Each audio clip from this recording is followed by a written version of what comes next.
Hey, I'd like to welcome you to another episode of Mission Matters. My name is Adam Torres, and if you'd like to apply to be a guest on the show, just head on over to missionmatters.com and click on Be Our Guest to apply. All right, so today's episode is part of our National Social Media Awards series, where we bring you the best of what's going to be going on at the National Social Media Awards, and we highlight influencers, podcasters, and people really of influence. Just so you know, if you want to pick up tickets, you can go to nationalsocialmediaawards.com. It's going to be taking place Sunday, the 7th of June at Avalon Hollywood. I'll be there as well, so I'd love to meet all of you in person. So again, the National Social Media Awards is the place, and nationalsocialmediaawards.com is where you can grab tickets. Today we have on the show Kellie Sbrocchi, and she is a U.S. Navy Lieutenant Commander, a podcast host, a social media personality, and her show is called Why Not? #Do Both Podcast. Kellie, welcome to the show. Hey, thanks so much for having me. I appreciate it. All right. So I've done a lot of interviews. I've talked to a lot of podcasters. I'm not going to lie. You're the first U.S. Navy Lieutenant Commander that I've got to talk to who has a podcast. So I'm excited to have you on. And wow. First thing first, absolutely. I'm going on 7,000 interviews. So I've done oh, my couple, gosh. You know? That's pretty crazy. I always love to be the first. Oh, I love it too. I have to ask to lead this up. How'd you get into podcasting? Like, how'd that start for you? Yeah, well, to be honest, it came in 2020, not actually because of COVID, but right before. I had just competed in Miss California USA, and I was the runner-up. And feeling defeated and devastated, I was hoping with the title that I would go and speak in schools and really kickstart my motivational speaking career. And, when I found myself just devastated in the wake after that, that loss, my coaches were like, why wait? Like, why not just start a podcast? And at that point, I had been featured on quite a few podcasts. And like I said, I've been speaking in schools already. And I was like, you know what? I kind of just want to take this into my own hands and control this narrative and be able to control when I speak and what I speak on instead of being invited and waiting for that invitation. So that really is what kickstarted it. And then COVID happened about 2 months after I had the idea for the podcast. And so it helped. I created 50 episodes in my first season in 2020, and I've been podcasting ever since. Yeah. What year did you say that was when you started? 2020. Wow. So you're years in. How many episodes do you have now, roughly? Oh, my word. Over 160. I believe. Oh, I love it. I love it. So you are a professional. What's your favorite thing about podcasting? Like, what do you like most about it? Well, to be honest, one of the reasons why I started it as well was to be a resource. I get a lot of amazing questions from followers on social media about everything, every topic under the sun, whether it's going to the Naval Academy or tips to apply to the Naval Academy or being a feminine leader in the military or dating or finding a balance as a wife and having a career. All of these became topics on the podcast. And so it's really cool that I've gotten to build a community, not just from social media, but a really intimate community on the podcast and help encourage people. So I think that's been really cool. That can be an extension of you, your brand, your platform, but in like a much more intimate way. Do you interview people in your show, or give us a little bit about the format?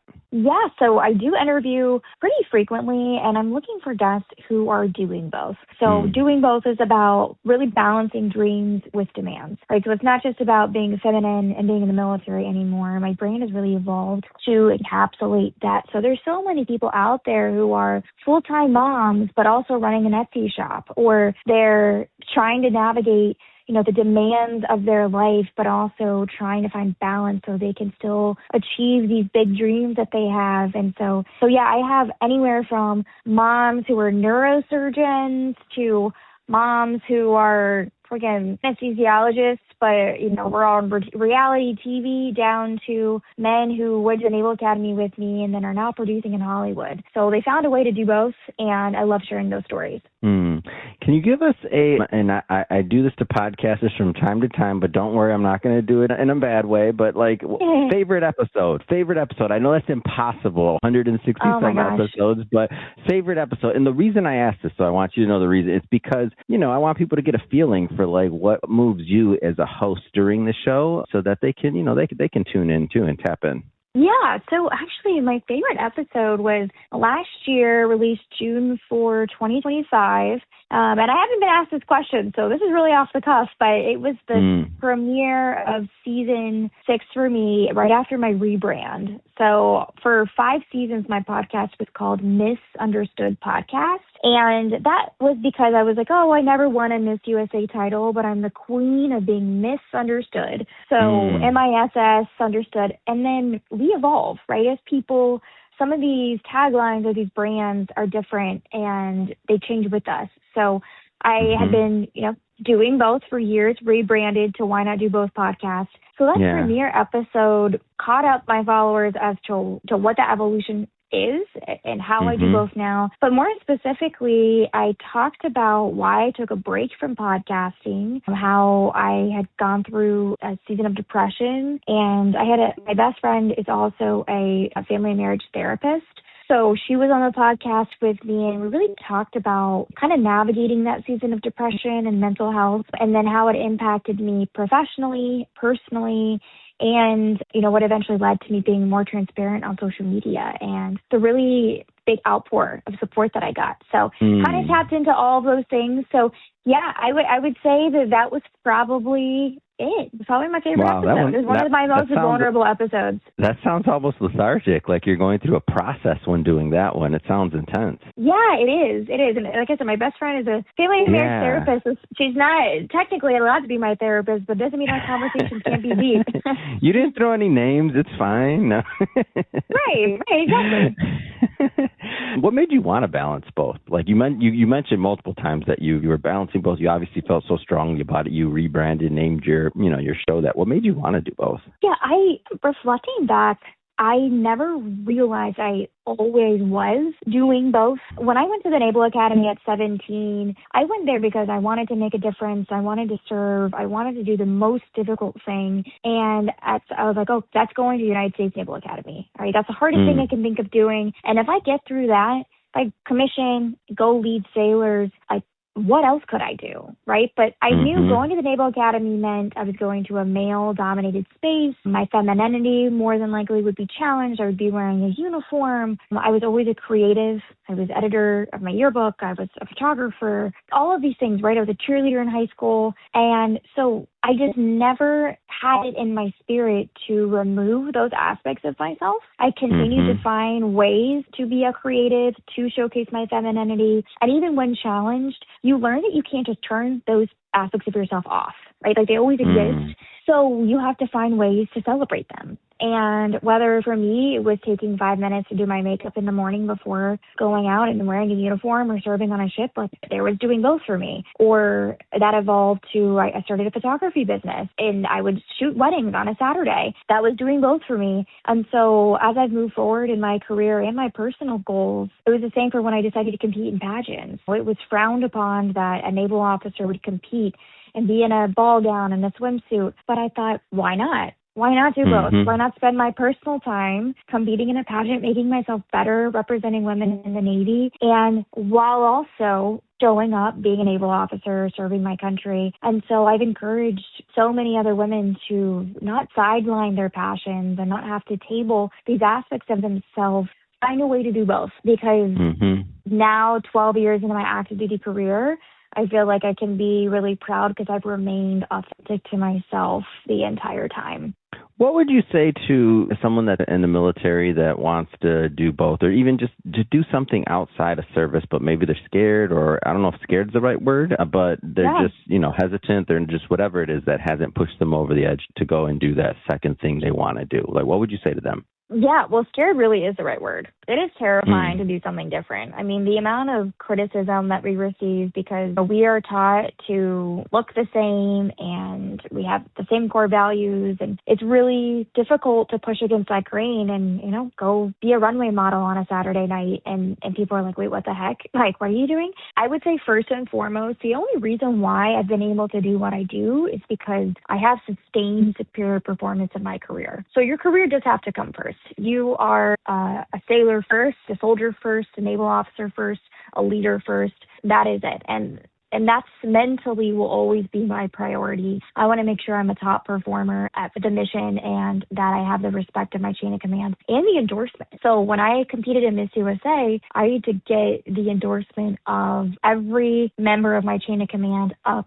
to the CNO, the Chief of Naval Operations, which is the highest ranking person in the Navy. So that signature meant she endorsed my ability to do both, to go compete at Miss USA while also serving as a naval officer. So I think that has to be your focus. And if you're not a rock star at what you do day to day, be the rock star before you go take on some of these personal passions. But then next, it really has to be time management and priorities. So, and I learned this truly at the Naval Academy. You're only given 24 hours in a day, so you have to use them wisely. And I naturally just time block my day. If I have 30 minutes to myself, I'm responding to emails. I'm responding to DMs. I'm editing content. Every single day, I have an hour and a half worth of a commute on a train. And for the last 5 years, that's how I've edited every single piece of content. So you use that time wisely, and that's how you kind of weave in this lifestyle of doing both. You know, and when I get criticism from a lot of people, like, well, it's just not possible. It's not possible that you're good at your job and you have a social media following of 150K and you're a podcast host and a runway model and all these things, right? I say it is possible because it is my reality, but it all comes down to choices that I make. I have never seen an episode of Love Island, and I never know really what's trending on Netflix, but that's because I spend my time wisely and I poured into my passions, and that's really how I do both. What's next for you in your plans? What if you can envision what, like, in the podcasting game, social media, otherwise, like what's next for your plans? Well, you know, doing both of the podcast is tough, right? Because I have to manage it at a level where I have the capacity. So for right now, I don't do video, for example, on my podcast. It's audio only, but my ultimate dream would be to get to a level where I have a studio and I'm doing video and able to create those short clips to get more people to come over the podcast. But just this week, I recorded 5 episodes and I was up till about 11:45 p.m. on Monday recording just to go into work on Tuesday morning. So I have to manage it at the level that I want to. So that would be the next big dream. But I did just speak at Harvard University a few weeks ago. Wow, congratulations. Thank you. Thank you. It's really been fun to see where my motivational speaking career has gone. So I'd love to take another either Ivy League stage or national stage. And outside of that, it's really cool to not always have like a set goal. These opportunities keep showing up because I keep showing up. So I'm going to keep showing up on the podcast, speaking, social media, create so many opportunities. And I just want to keep hopefully inspiring others to do both and balance the rigors of life's demands with their biggest dreams. Oh, I love that. And speaking of audio versus video, it's so interesting. I always love that conversation. And there's so many people that, you know, opinions, different things you want to do. I love it. But just for the record, my first 1,500 episodes were audio only. So you grow a platform. You do a lot of different things with, and audio is, I still say audio is where it's at. The only reason why I even moved to video was because I had to at some point because of just some sponsorship demands and things like that. That's why. But if there wasn't a monetary reason where I had to move to video, I'd still be doing audio. Audio is the best. We're doing audio right now. It's fun. Yeah, but that's just my 2 cents. I'm just saying you could keep growing, do everything else like that. It's sometimes that video and everything, that's a headache. But then again, you like getting dressed up and all that stuff. I'm assuming based off of your extracurricular other thing, pageant work, things like that. So you enjoy that part. I don't want to do that. I'm like honestly, though, same, because I dress up in all the other areas of my life that when I go to record, it's nice to just be in no makeup and sweatpants and be like, all right, that's what I'm telling you. That's a luxury right now, Kellie. Enjoy that part too. Not saying you're not, by the way. I'm because I'm on the other side now at this point, 10 years later. But like now, I'm like, what? Oh, that one's video. Okay. Like, okay, I guess I'll get ready today. Yeah, exactly.